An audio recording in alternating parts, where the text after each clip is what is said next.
Hello, welcome back to my another vlog. അങ്ങനെ കുറേ നാളത്തെ കാത്തിരിപ്പിന് ശേഷം നമ്മൾ 5 പേരും കൂടെ ഒരു സ്റ്റേക്കേഷന് പോവുകയാണ്.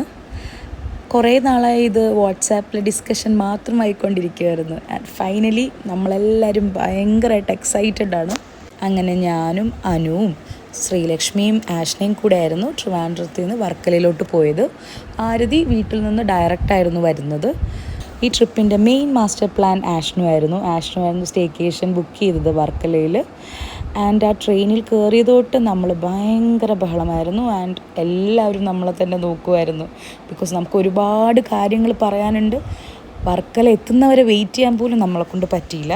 നമുക്കൊരു 40 to 45 മിനിറ്റ്സേ എടുത്തിട്ടുള്ളൂ ട്രിവാൻഡ്രത്ത് നിന്ന് വർക്കല എത്താനായിട്ട്.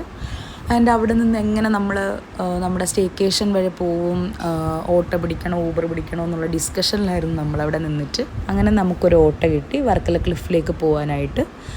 1 ഡേ ട്രിപ്പാണെങ്കിലും നമ്മളുടെ എല്ലാവരുടെ ലഗേജ് കണ്ടു കഴിഞ്ഞാൽ 1 വീക്ക് നമ്മൾ വർക്കല സ്റ്റേ ചെയ്യാൻ വേണ്ടി പോകുന്നത് പോലെയായിരുന്നു. അതുകൊണ്ട് ആ ഓട്ടോയിൽ ആക്ച്വലി നമ്മുടെ ലഗേജ് വെക്കാനും നമുക്ക് ഇരിക്കാനും സ്ഥലമില്ലായിരുന്നു. നമ്മളിങ്ങനെ ഓരോ മണിക്കൂറും ഓരോ ഡ്രസ്സിട്ട് കുറേ വ്ളോഗ് ചെയ്യണം, കുറേ റീൽ ചെയ്യണം, അങ്ങനെ കുറേ പ്ലാൻ ചെയ്തിട്ടായിരുന്നു ഇവിടെ നിന്ന് പോയത്. അതെല്ലാം നടക്കുമെന്നുള്ള ഒരു ഉറപ്പും ഇല്ലാതെയാണ് നമ്മൾ അങ്ങോട്ടേക്ക് പോയത്. പക്ഷെ ഒരു കാര്യം മാത്രം അറിയാം, നമ്മളെല്ലാവരും ഒരുപാട് ഹാപ്പി ആയിരുന്നു.